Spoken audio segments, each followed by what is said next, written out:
امت کے اوپر حق حکومت نہیں رکھتے، لیکن خدا نے نمائندہ بنایا ہے تو اس کی نمائندگی میں حق حکومت رکھتے۔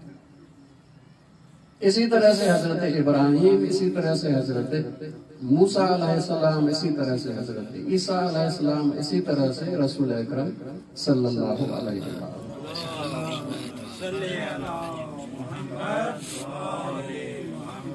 آپ سوچیں گے کہ پھر بادشاہت اور یہ انبیاء ظاہراً نمائندہ، وہ بھی حق حکومت تو رکھتا ہے، پھر نمائندہ کیا ہے؟ یہ بھی تو بادشاہ ہو گیا ظاہراً، آپ نے نام بدل دیا، بات تو وہی ہو گئی۔ لیکن بادشاہ جو بھی ہوتا ہے اس کا قانون عوام پہ تو چلتا ہے، خود بادشاہ پہ نہیں چلتا ہے۔ بادشاہ کا قانون سب پہ چلتا ہے لیکن اس پہ نہیں چلتا۔ لیکن جو نبی ہوتا ہے وہ جو قانون لاتا ہے خدا کی بارگاہ سے، وہ امت پہ بھی چلتا ہے اور نبی پہ بھی چلتا ہے۔ اس لیے قانون کے سامنے نبی اور غیر نبی سب برابر۔ آپ کو قصہ یاد ہوگا، میں دہراتا ہوں آپ کی خدمت میں، مختلف الفاظ سے اس کو کہا جاتا ہے، حالانکہ صحیح الفاظ جو ہیں اس کے یہ ہیں۔ ایک دو صلوات پڑھیں محمد و آل محمد۔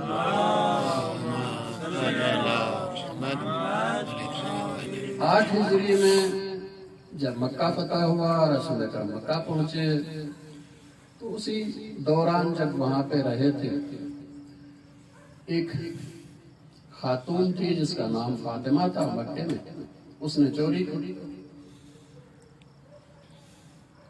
اور بڑے خاندان کی، لیکن چوری ثابت ہو گئی۔ رسول اکرم نے حکم دیا اس کے لیے سزا کا۔ اب وہ خاندان جو ہے وہ یہ محسوس کرتا ہے کہ اگر ہمارے خاندان کی اس عورت کا اس طرح سے سزا دی گئی تو ہمارے خاندان کی عزت چلے جائے گی۔ تو وہ آتا ہے خاندان کا بڑا رسول اکرم صلی اللہ علیہ وآلہ وسلم کے سامنے،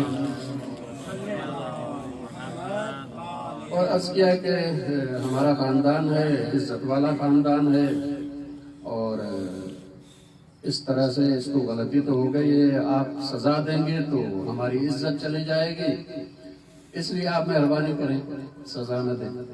رسول اکرم نے فرمایا کہ گزشتہ قومیں تباہ و برباد اس لیے ہو گئی کہ بڑے لوگوں کو سزا نہیں دی جاتی تھی، کمزوروں کو سزا دی جاتی تھی۔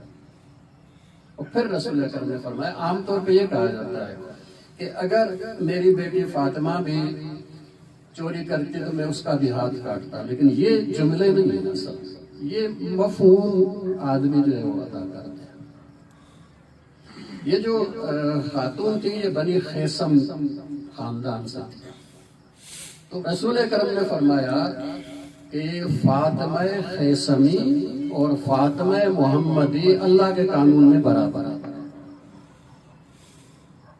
اللہ کے قانون میں اگر نبی کے بیٹی ہے، خود نبی ہے، وہ بھی برابر ہے، اگر ایک عام عورت ہے وہ بھی برابر ہے۔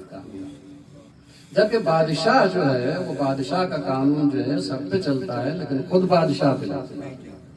اس لیے یہ انبیاء بادشاہ نہیں ہیں، ان کے اوپر بھی قانون ویسا ہی ہے جیسا کہ قانون باقی امت پر ہوتا ہے۔ اب میں نے آپ کے خدمت میں عرض کیا، حضرت آدم سے حضرت خاتم تک یہی ہوتا رہا، قانون بھی خدا کی طرف سے اور نمائندہ خدا کی طرف سے، جو خدا کی حکومت کا نمائندہ بن گیا۔ رسول اکرم کے بعد امت میں اختلاف ہوا، 2 شکلیں بن گئی، ایک اہل سنت جو خلافت کا نظام مانتے ہیں، ایک شیعہ جو امامت کا نظام مانتے ہیں۔ خلافت کا نظام کیا ہے؟ خلافت کا نظام یہ ہے کہ قانون خدا کا ہوگا، لیکن جو قانون کو چلانے والا ہوگا وہ امت کے انتخاب سے آئے گا۔ امامت کا نظام کیا ہے؟ امامت کا نظام وہی ہے کہ جو حضرت آدم سے حضرت خاتم تک چلا آیا ہے، آگے بھی ویسے ہی جاری رہے گا، یعنی قانون بھی خدا کی طرف سے آئے گا اور نمائندہ بھی خدا کی طرف سے آئے گا۔ اب یہ دونوں خلافت کا نظام اور امامت کا نظام یہ جب آگے بڑھتا ہے تاریخ ہمیں بتاتی ہے کہ 25 سال کے بعد مسلمانوں میں بادشاہت آ گئی. دیکھیں امیر شام نہ خلیفہ ہے نہ امام ہے، نہ اہل سنت کی نظر میں خلافت کے طور پہ آیا ہے، نہ شیعہ کی نظر میں امامت کے طور پہ آیا ہے. پھر اس کے بعد اگر اس کا بیٹا آتا ہے نہ خلافت کے طور پہ آتا ہے نہ امامت کے طور پہ آتا ہے. اس لیے کہ خلافت کے نظام میں جو حکومت ہوگی، جو حکمران ہوگا، اس کا انتخاب امت کے ذریعے سے ہوگا. لیکن یہ تو امت کے ذریعے سے نہیں آئے، امت نے تو انتخاب نہیں کیا ان کا. اس لیے خلافت کے حوالے سے بھی یہ نظام درست نہیں ہے، امامت کے لحاظ سے بھی یہ نظام درست نہیں ہے. اس لیے جو یزید ہے یا یزیدیت ہے وہ نہ سنیت کے حوالے سے صحیح ہے نہ شیعت کے حوالے سے صحیح. دونوں حوالوں سے یہ غیر قانونی نظام ہے، کیونکہ یہ بادشاہت ہے. بادشاہت دین میں نہیں ہے، بادشاہت کا کوئی تصور دین میں نہیں ہے. قرآن مجید میں اگر بادشاہ کہا گیا ہے جس کو کہتے ہیں پازیٹو معنی میں، تو صرف خدا کے لیے کہا گیا ہے. ملک الناس، ملک کہتے ہیں بادشاہ کو عربی میں. ملک الناس انسانوں کا بادشاہ صرف خدا ہے، باقی کوئی نہیں. قرآن مجید نے بادشاہت کو اور فساد کو ایک ساتھ بیان کیا. جہاں بھی بادشاہت ہوگی وہاں پہ فساد ہوگا، چاہے وہ فساد عقیدے میں ہو، چاہے وہ فساد دین میں ہو، چاہے وہ فساد اقتصادیات میں ہو، چاہے وہ فساد ثقافت میں ہو، چاہے وہ فساد معاشرت و اخلاق میں ہو، فساد ہوگا. آپ سورہ نمل پڑھیں جہاں پہ حضرت سلیمان علیہ السلام کا تذکرہ ہے. ایک دفعہ صلوات پڑھیں محمد والے.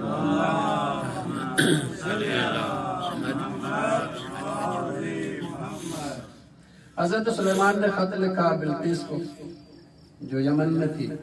اب ظاہر ہے کہ وہ حضرت سلیمان کو تو نہیں جانتی.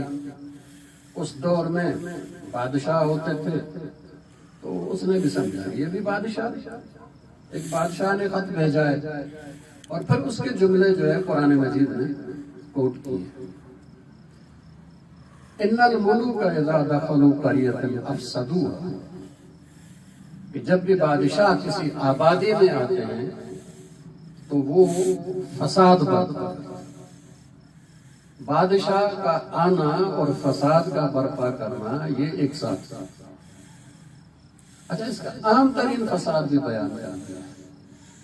اہم ترین فساد یہ بیان کیا کہ وَجَعَلُوا أَعِزَّ أَهْلِهَا أَذِلَّةً، کہ جو لائق عزت ہوتے ہیں ان کو ذلیل کر دیتے ہیں اور جو ذلیل ہوتے ہیں اس کو عزت دے دیتے ہیں، معاشرے کو الٹ دیتے ہیں.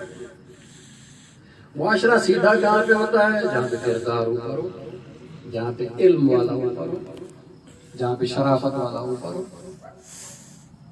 لیکن اگر اس کو الٹ کر دیا جائے کہ جاہل اور ذلت والا اوپر ہو، ظالم اوپر ہو، بد کردار اوپر ہو اور شریف نیچے ہو، تو یہ معاشرہ الٹ ہو جاتا ہے. اور قرآن مجید اس کو بیان کرتا ہے، کہتا ہے کہ جہاں پہ بھی بادشاہ آئیں گے آبادی میں تو فساد برپا کریں گے، اور سب سے بڑا فساد یہ کریں گے کہ عزت والوں کو ذلیل کر دیں گے اور ذلیلوں کو عزت والا. اور پھر قرآن مجید کہتا ہے وَكَذَلِكَ يَفْعَلُونَ، اور بادشاہ ان کا کام ہی یہی ہے. بادشاہوں کا کام ہی یہی ہے کہ عزت والے کو ذلیل کر دے اور ذلیل کو عزت والا بنا دے. معاشرہ الٹ ہو جاتا ہے.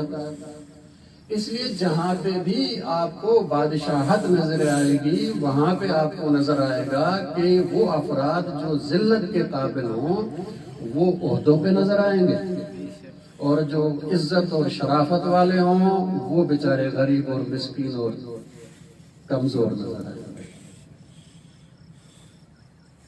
یہ آپ اپنے معاشرے میں بھی دیکھ سکتے ہیں. یہاں پہ دیکھیں ہمارا معاشرہ دیکھیں, آپ تعلیم کا نظام دیکھ لیں, جو سب سے ذہین ترین طلباء ہوتے ہیں, شاگرد ہوتے ہیں, نوجوان ہوتے ہیں, وہ جاتے ہیں یا انجینئرنگ میں یا میڈیکل میں. یہ انجینئر بن کے آفس میں آ کے بیٹھتا ہے, یہ ڈاکٹر بن کے اسپتال میں آ کے بیٹھتا ہے. یہ ہو گیا اے گریڈ والا اور اے پلس والا مسئلہ. بی گریڈ والے کہاں جاتے ہیں؟ جنرل یونیورسٹی میں جاتے ہیں, پھر جو ہے سی ایس ایس کر کے ان کے اوپر ڈی سی بن کے آ کے بیٹھ جاتے ہیں, ڈسٹرکٹ مینجمنٹ. اور جو سی والے ہوتے ہیں وہ سیاست میں جاتے ہیں اور وزیر بن کے اس کے اوپر آ کے بیٹھ جاتے ہیں. اور جو کچھ نہیں ہوتے وہ جرم کی دنیا میں جاتے ہیں اور ملک ریاض بن کے سکتے ہیں. یہ معاشرہ الٹ, ہمارا معاشرہ الٹ معاشرہ ہے بالکل. اور یہ بتا رہا ہے کہ یہاں پہ کوئی نظام نہیں ہے سوائے اس کے کہ بادشاہ کا نظام ہے. نام آپ جو بھی رکھتے ہیں, جمہوریت رکھتے ہیں, پارلیمنٹری نظام رکھتے ہیں, صدارتی نظام رکھتے ہیں, جو بھی رکھتے ہیں, لیکن معاشرہ بتا رہا ہے کہ یہاں پہ بادشاہت کا نظام ہے. کیونکہ بادشاہ کرتا ہی یہی ہے کہ عزت والے کو ذلیل کر دیتا ہے اور ذلیل کو عزت دیتا ہے. امیر المومنین علی بن ابی طالب علیہ السلام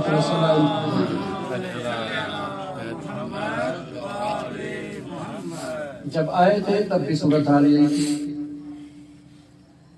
بلکہ آپ رسول اکرم صلی اللہ علیہ وآلہ وسلم کا تھوڑا سا سیرت کا نمونہ دیکھیں. جب رسول اکرم آئے تو قبول کن لوگوں نے کیا تھا؟ جو اس دور کے کمزور ترین انسان, غلام تھے یا کمزور ترین غریب مسکین انسان. ابو ذر جیسا غریب, یا بلال جیسا غلام, یا سلمان جیسا بے گھر, اس طرح کے لوگوں نے, یا عمار جیسا جو ہے مسکین آدمی, اس طرح کے لوگوں نے قبول کیا. 10 سال تک رسول اکرم اس مکے میں رہے. مکہ ایک سرمایہ داروں کا شہر تھا, قریش جاگیرداروں کا شہر تھا. اور ہوتا یہ ہے کہ کبھی کبھی یہ جاگیرداری اور یہ غلامی اتنی انسان کے اندر تک چلی جاتی ہے کہ پھر انسان خود بھی نہیں چاہتا کہ میں غلامی سے نکلوں, بلکہ وہ غلامی سے محبت کرنے لگتا ہے, نہیں نکلنا چاہتا اس سے. ذرا علمی طور پہ یہ دیکھ لیجیے گا کیا اس کا مطلب ہوتا ہے. لیکن کوئی بھی صفت ہو انسان کے حوالے سے, اس کی 3 حیثیتیں, 3 اسٹیج ہوتی ہیں. سب سے پہلے انسان مثلا سچ بولنا شروع کرتا ہے, 1 دفعہ بولتا ہے, 2 دفعہ بولتا ہے, اس کو کہتے ہیں حال. یہ اس کا حال ہے, کبھی آتا ہے کبھی جاتا ہے, کبھی سچ بولتا ہے کبھی جھوٹ بولتا ہے. یہ اس کا حال ہے, ابھی یہ مضبوط نہیں. تھوڑی سی اس نے کوشش کی اور جھوٹ کو روکنا شروع کر دیا اور سچ کو بڑھانا شروع کر دیا. ایک وہ مقام آتا ہے جب کہ اکثر جو ہے وہ سچ بولتا ہے. یہ اب اس کی جو ہے صفت بن گئی ہے, ایک حد تک عادت بن گئی ہے. اب جب بھی بولتا ہے آسانی سے سچ ہی بولتا ہے. اس کو کہتے ہیں ملکہ, یا صفت کہہ لیں آپ, عادت کہہ لیں. لیکن ابھی بھی ایسا نہیں ہے کہ اس کو نکال لیں تو اس کے اندر سے سچ آپ نہیں نکال سکتے. ہاں تھوڑی سی کوشش کریں تو نکال دیں گے, پھر جو ہے جھوٹ بولنا شروع ہو جائے گا. لیکن یہ صفت کبھی کبھی اتنی اندر چلی جاتی ہے کہ اب اس کے جیسا کہ فطرت بن گئی, فطرت ثانی بن گئی, اب نکلے گی نہیں, اب نکل نہیں سکتی. اس کو کہتے ہیں اتحاد. یہ علمی زبان ہے. اتحاد یعنی دو چیزوں کا مل کے ایک ہو جانا، اب یہ عادت اس کے اندر اتنی آ گئی ہے کہ آپ نکال نہیں سکتے۔ مثال دیتا ہوں ان تینوں کے لیے تاکہ جو ہے بات واضح ہو جائے۔ ایک دفعہ سلوات پڑھے محمد والی۔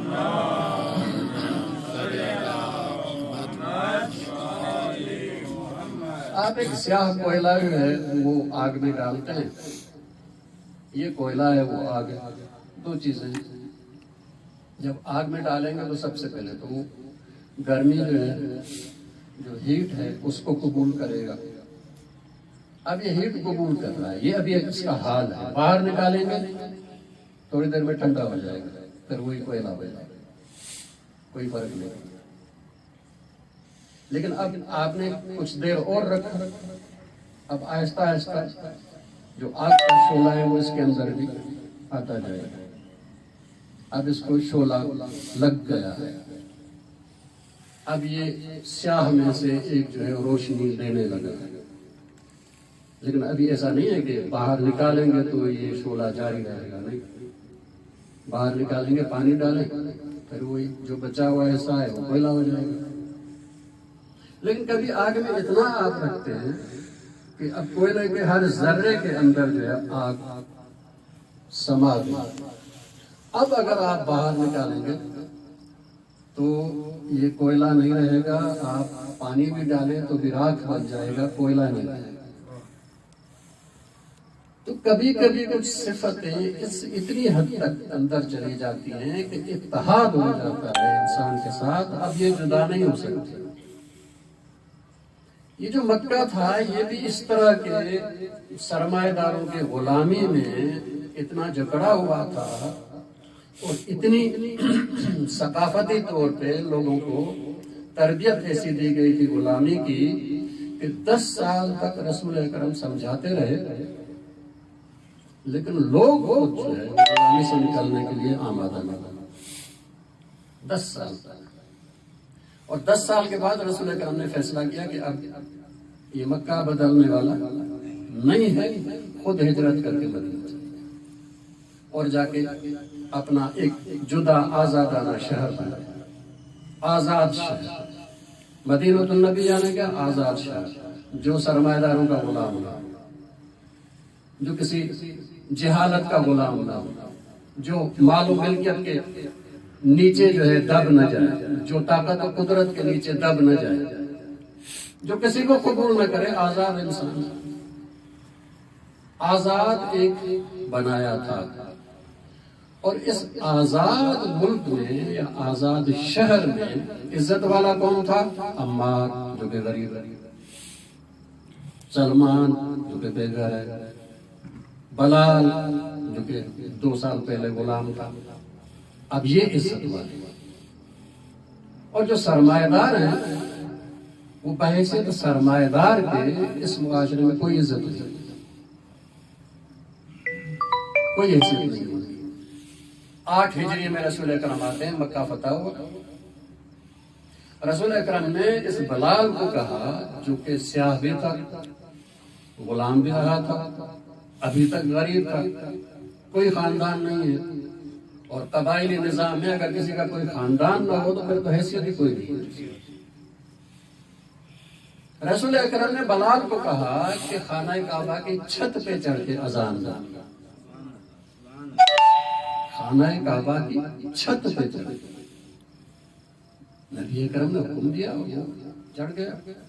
سامنے سارے جو ہے وہ سردار قریش، جاگیردار، مالدار سب کھڑے ہیں، اور چونکہ رسول اکرم نے مکہ فتح کیا ہے اس لیے جیسے کہ غلاموں کے حیثیت سے کھڑے، لیکن وہ جس کو کہتے ہیں کہ گردن سخت جو ہے وہ کبھی ٹیڑھی نہیں ہوتی، سیدھی نہیں ہوتی، وہ تو ہے ان کے پاس۔ انہوں نے دیکھا کہ ہمارے سب کے سر کے اوپر جو ہے وہ ایک غلام کھڑا ہے خانہ کعبہ کا۔ ان میں سے ایک کہتا ہے کہ کاش مجھے موت آ جاتی، سلمان کو یہاں، بلال کو یہاں نہ دیکھتا۔ کسی نے پوچھا یا رسول اللہ، خانہ کعبہ کوئی اذان دینے کی جگہ تو نہیں ہے، اور اس سے پہلے کبھی آپ نے بلال کو نہیں کہا کہ خانہ کعبہ پہ چڑھ کے جو ہے اذان دے، آخر آج کیوں کہا ہے؟ خانہ کعبہ کی چھت پہ چڑھ کے اذان دے اور وہاں پہ اذان دے رہا ہے۔ رسول اکرم نے فرمایا کہ اس لیے تاکہ سارے یہ سرمایہ دار اس کے پاؤں سے بھی نیچے نظر آئے۔ یہ عزت کا معیار جو ہے وہ کردار کا ہے، یہ جو حیثیت کا معیار ہے، یہ جو عہدہ ہے معاشرتی طور پہ، رسول اکرم نے اس کو مالداری سے نکال کے کردار کی بنیاد پر۔ مدینہ یہی آزاد شہر، لیکن پھر جب رسول اکرم صلی اللہ علیہ وآلہ وسلم چلے گئے 25 سال کے اندر یہی مدینہ پھر سرمایہ داروں کا شہر بن گیا۔ یہی مدینہ سرمایہ داروں کا شہر بن گیا۔ اب مالدار ہے، مروان جو مالدار ہے وہ اوپر ہے، اور ابوذر جو غریب ہے وہ یا جلا وطن ہو جاتا ہے، یا مار کھاتا ہے، یا عرب ازاں میں جو ہے اکیلے موت کی وادی میں چلا جاتا ہے۔ عبداللہ بن مسعود مار کھاتا ہے۔ واپس مدینہ پھر جو ہے مکہ کی طرح سرمایہ داروں کا شہر بن گیا۔ 25 سال جس کی بنیاد رسول اکرم نے رکھی تھی، آزاد شہر کی بنیاد۔ اس لیے امیر المومنین علی بن ابی طالب علیہ السلام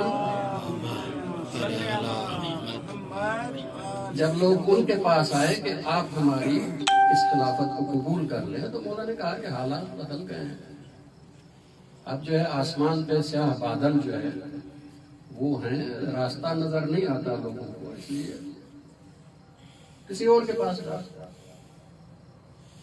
جب بہت زیادہ انہوں نے کہا تو مولا نے کہا کہ ٹھیک ہے، پھر میں جو کچھ کروں گا وہ پہلے بتا دیتا ہوں، اگر قبول ہے تو میرے پاس آؤ، ورنہ کسی اور کو جا کے تلاش کرو۔ اور مولا نے جو شرط رکھی وہ شرط ہی ہے۔ مولا نے کہا کہ اگر میں حکومت پہ آؤں گا تو کیا کروں گا؟ مولا نے کہا جس طرح دیگ میں چاول کی دیگ ہوتی ہے، اس میں آپ کفگیر لگاتے ہیں اور پھر اٹھاتے ہیں، اوپر والا نیچے، نیچے والا اوپر۔ تو مولا نے کہا کہ میں بھی معاشرے میں اس دیگ کی طرح جو کفگیر گھماؤں گا، حتی یعود اسفلکم اعلاکم و اعلاکم اسفلکم، یہاں تک کہ جو اوپر ہیں سب کو نیچے۔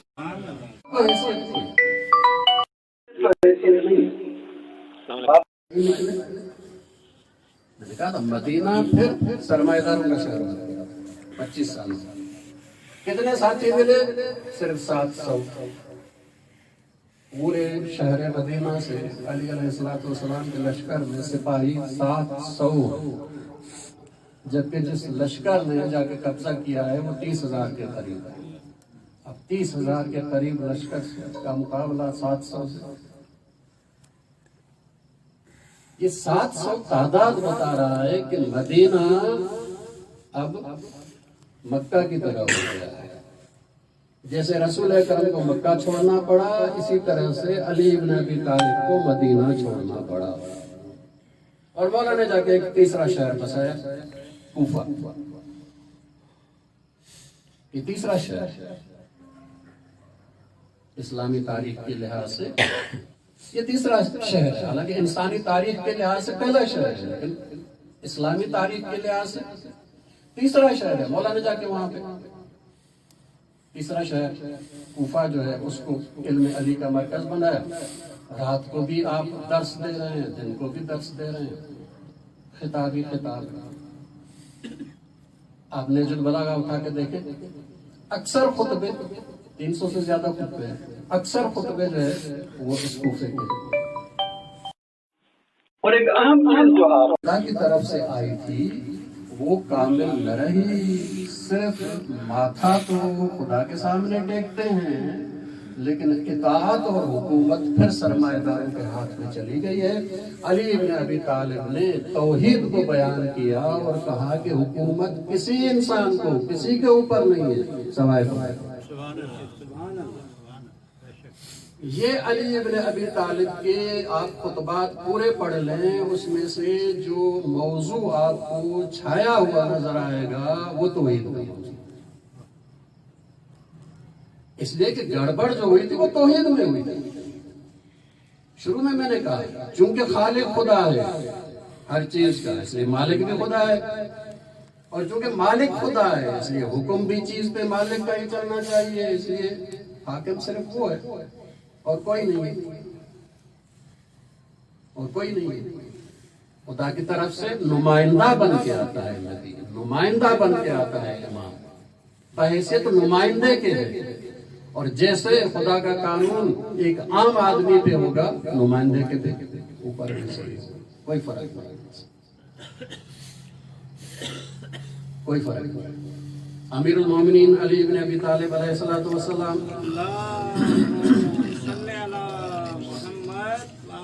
محمد 4 سال اور کچھ مہینے رہے کوفے میں، اور اکثر لوگوں کو مولا نے فقیہ بنا دیا تھا، فقیہ۔ یہ اگر آپ کو بعد میں شخصیتیں نظر آئیں گی، یہ سارے اسی دور کے مولا کے شاگرد، فقیہ بنا دیا تھا۔ اچھا، امیر المومنین چلے گئے، امام حسن آئے، صورتحال بدل گئی، حسن نے حکومت کو چھوڑ دیا۔ سن 60 ہجری جب امام حسین علیہ السلام سے بیعت طلب کی جاتی ہے، اب جیسے مکہ سرمایہ داروں کا شہر بن گیا تھا، مدینہ سرمایہ داروں کا شہر بن گیا تھا، کوفہ بھی واپس سرمایہ داروں کا شہر بنا گیا۔ اب یہ کوفہ وہ علی والا کوفہ نہیں رہا۔ کیا کیا گیا تھا؟ ان 10 برسوں میں سب سے پہلے کام یہ کیا گیا کہ جو پائی کی عالم شخصیتیں تھیں، کردار والی شخصیتیں، یا قتل کر دیا یا جلا وطن کر دیا۔ کوئی شام کی طرف جلا وطن ہوا، کوئی خراسان کی طرف جلا وطن کیا گیا۔ 50,000 افراد کوفے سے جلا وطن کیے گئے ہیں، 50,000 افراد، اور ان کے گھروں میں شام، بصرہ اور جزیرہ سے امیر شام نے اپنے حامی لا کے بسائے، اس لیے اب یہ کوفہ وہ کوفہ نہیں رہا، کوفہ بھی بدل گیا۔ آپ دیکھیں رسول اکرم نے مکہ چھوڑ دیا، فتح ہوا 8 ہجری میں، پھر بھی واپس نہیں گئے، مدینے میں ہی رہے، واپس جا کے مکے کو اپنے نبوت کا دارالسلطنت نہیں بنایا۔ کیوں؟ اس لیے کہ ظاہراً تو مسلمان ہوئے تھے، حقیقتاً مسلمان نہیں ہوئے تھے، ان کے اندر ابھی تک وہ مال پرستی باقی تھی، خدا پرستی نہیں آئی۔ اس لیے رسول اکرم کی یہ سنت میں تھا کہ جب مکہ جاتے تھے 10 ہجری میں حج کے لیے گئے، لیکن رات کبھی مکے میں نہیں رہے، رات ہمیشہ باہر آ کے رہے۔ علی علیہ السلام بھی جب بھی مکہ جاتے تھے حج کے لیے، عمرہ کے لیے، مکے میں رات نہیں رہتے تھے، کہتے ہیں رسول اکرم نے رات نہیں رہی، اس لیے میں بھی باہر آ۔ رسول اکرم مکہ چھوڑا، مکہ کو نہ ہلا سکے۔ علی علیہ السلام نے مدینہ چھوڑا، مدینہ کو نہیں ہلا سکا، جا کے تیسرا شہر بسایا۔ اب تینوں شہر واپس جو ہے کیا بن گئے ہیں؟ سرمایہ داروں کے شہر، مالداروں کے شہر بن گئے، جہاں پہ مال اور سرمایہ کی عزت ہے، جہاں پہ کردار اور علم کی کوئی عزت نہیں۔ اب امام حسین کے سامنے کیا راستہ ہے؟ کیا کریں امام حسین؟ ایک راستہ یہ ہے کہ چوتھا شہر بسائیں، جیسے رسول اکرم نے، حضرت ابراہیم نے مکہ بسایا، رسول اکرم نے چھوڑ دیا، مدینہ بسایا۔ علی بن ابی طالب نے مدینہ کو چھوڑ دیا، کوفہ بسایا۔ اب کوفہ بھی نکل گیا، اب مولا امام حسین کیا کریں؟ ایک راستہ یہ ہے کہ چوتھا شہر کی تلاش کریں۔ لیکن آپ دیکھیں گے امام حسین علیہ السلام نے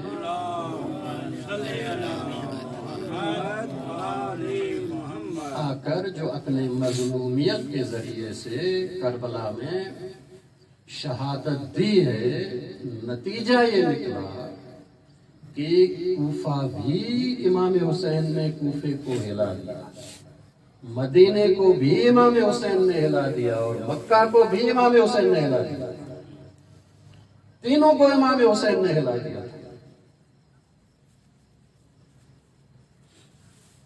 آپ یزید کی 3 سال کی حکومت دیکھیں، 61 میں امام حسین کی شہادت ہے۔ سب سے پہلے کہاں پہ بغاوت ہوئی یزید کے خلاف؟ مدینے میں، جو مالداروں کا شہر تھا، جو سرمایہ داروں کا شہر تھا۔ لیکن امام حسین کی مظلومیت نے اس مدینے والوں کو خود سرمایہ داروں کے خلاف اور یزیدیت کے خلاف کھڑا کر دیا، اور 5000 افراد جو ہے وہ مقابلے میں آتے ہیں۔ یزید لشکر بھیجتا ہے اور ہزاروں افراد اس میں سے قتل ہوتے ہیں، عورتوں کو قتل کیا جاتا ہے، بچوں کو قتل کیا جاتا ہے، عورتوں کی عصمت دری کی جاتی ہے، پورے مدینے کو برباد کیا جاتا ہے۔ اس سے معلوم ہوتا ہے کہ پورا مدینہ بدل گیا تھا۔ جس مدینے کو علی بن ابی طالب ہلا نہ سکے، اس کو امام حسین نے ہلا دیا، سرمایہ داروں کے خلاف کھڑا کر دیا۔ مکہ میں بغاوت ہو گئی اگلے سال، اور یزید کا لشکر مکہ پہنچا، وہاں پہ اس نے حملہ کیا، منجنیق کے ذریعے سے پتھر پھینکے، خانہ کعبہ کی دیواریں شہید ہوئی، آگ پھینکی گئی۔ مکہ کھڑا ہو گیا کس وجہ سے؟ امام حسین کی شہادت۔ تو ہم نے دیکھا کہ امام حسین کی شہادت کتنی مؤثر تھی کہ جس مکے کو رسول اکرم نہ ہلا سکے تھے، اس کو بھی امام حسین نے ہلا دیا۔ جس مدینے کو علی بن ابی طالب نہ ہلا سکے، اس کو بھی امام حسین نے ہلا دیا۔ اور کوفہ، چند سالوں میں کوفہ صاف ہو گیا۔ یزید مرا ہے 64 ہجری میں، 65 میں توابین، اور 66 میں جو ہے وہ مختار آتا ہے۔ مختار کی حکومت کوئی لمبی حکومت نہیں ہے، 1 سال اور چند مہینے ہے۔ ربیع الاول میں آیا تھا 66 میں، اور رمضان جو ہے وہ 67 میں اس کی شہادت ہو گئی۔ 1 سال اور چند مہینوں میں ایسا ہو گیا کہ جو دشمن اہل بیت تھے اور جو دشمن امام حسین کربلا میں موجود تھے، سب کو چن چن کے قتل کر دیا، اور باقی سارے بھاگ گئے، اور کوفہ واپس علم علی کا شہر۔ آپ اس انقلاب کو دیکھیں، کتنا بڑا انقلاب ہے۔ جب مکہ فتح ہوا تھا تو آیت کیا نازل ہوئی تھی؟ اِنَّا فَتَحْنَا لَكَ فَتْحًا مُبِينًا، کہ نبی ہم نے آپ کو فتح مبین عطا کی۔ مکہ اگر فتح ہو تو فتح مبین ہے، اگر مکہ، مدینہ، کوفہ تینوں فتح ہوں حسین کے ذریعے سے، تو کتنی بڑی فتح مبین ہوگی۔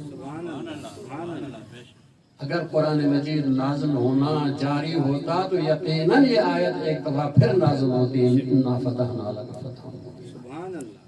یہ امام حسین کا انقلاب ہے، جس نے تینوں شہروں کو ہلا دیا، بلکہ صرف تینوں شہروں کو نہیں ہلایا تھا، خود شام کو ہلایا، جس کو 40 برسوں تک انہوں نے بنایا تھا۔ بنی امیہ نے پچھلے 40 برسوں تک جو ہے اس کو بنایا تھا، اپنا شہر، مالداروں کا شہر۔ لیکن آپ امام حسین کی شہادت کے بعد کے حالات مختصر طور پہ پڑھیں، آپ کو نظر آ جائے۔ شام ہل گیا۔ شہادت امام حسین کے بعد ابن زیاد نے پہلے سر بھیجے شام کی طرف، اہل بیت بعد میں جا رہے۔ سر پہنچے دمشق، اور یزید نے حکم دیا کہ اس کو شام کے شہروں میں پھرایا جائے۔ کتنے شہر ہیں جنہوں نے بغاوت کی، اور سر کو اور فوج یزید کو اپنے شہر کے اندر داخل ہونے نہیں دیا۔ یہ وہ شام ہے جس کو بنی امیہ نے 40 سال تک بنایا تھا، اور امام حسین نے خود اس شام کو بھی لایا، خود دمشق دیکھ لے، دو تین جملے مسائل کے وہی آپ دیکھ لیں گے۔ یہ اہل بیت داخل ہوئے شام میں، دمشق میں پہلی سفر،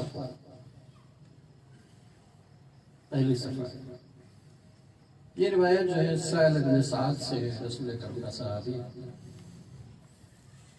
اور یہ گیا تھا بیت المقدس، واپس آ رہا تھا مدینہ کی طرف، تو شام پہنچا، دمشق پہنچا اور دیکھا کہ دمشق کا شہر سجا ہوا ہے، ریشمی پردے دکانوں پہ، اور عورتیں دف بجا رہی ہیں اور خوشی کے گانے بجائے جا رہے ہیں۔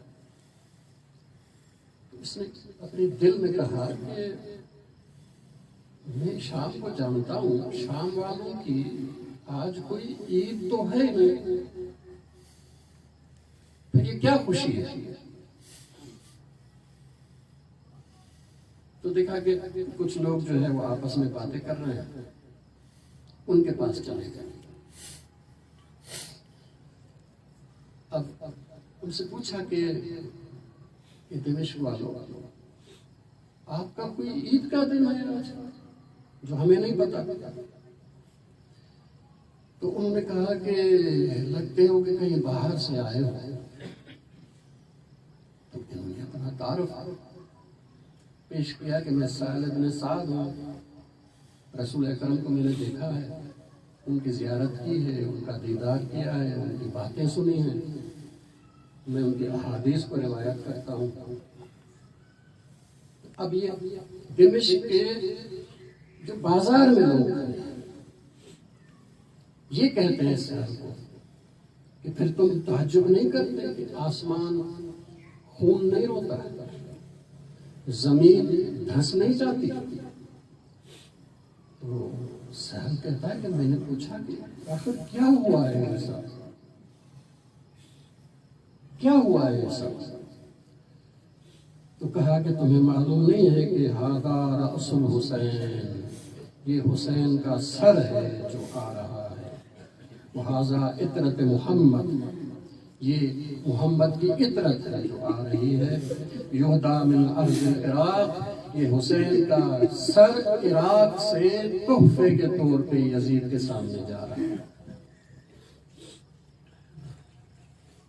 کہتا ہے وعجبا یہدیٰ رأس الحسین والناس یفرحون، کہتا ہے کہ سر حسین تحفے میں اور لوگ خوشی کر رہے ہیں۔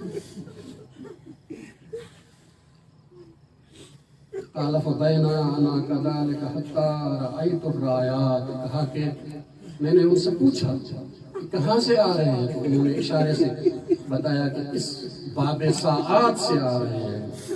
کہا کہ میں گیا، کھڑا ہو گیا اور دیکھا کہ جھنڈے آ رہے ہیں، ایک کے بعد دوسرا جھنڈا آ رہا ہے، اور پھر کہا کہ بفارس بیدہ لواء، ایک سوار تھا جس کے ایک ہاتھ میں ایک جھنڈا تھا، منزوع سنان، ایک نیزہ تھا جو اوپر اس کا کیا ہوا تھا، علیہ راس، اور اس کے اوپر سر تھا، اور کہا کہ من اشبہ الناس وجہا برسول اللہ، سب سے زیادہ اس کا چہرہ رسول اللہ سے ملتا ہے۔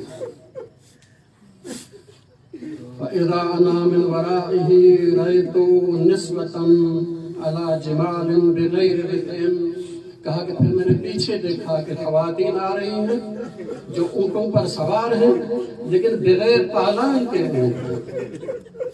فَدَنَوْتُ مِنْ أُولَاهُمْ، کہا کہ سب سے پہلی خاتون کے پاس میں گیا، فَقُلْتُ يَا جَارِيَةُ مَنْ أَنْتِ، میں نے پوچھا کہ بچی تیرا نام کیا؟ فَقُلْتُ لَهُ أَلَكِ حَاجَةٌ، فقالت انا سکینہ بنت الحسین، کہا کہ میں سکینہ بنت الحسین ہوں۔ فقلت لها، یہ کہتا ہے کہ میں نے کہا الک حاجت،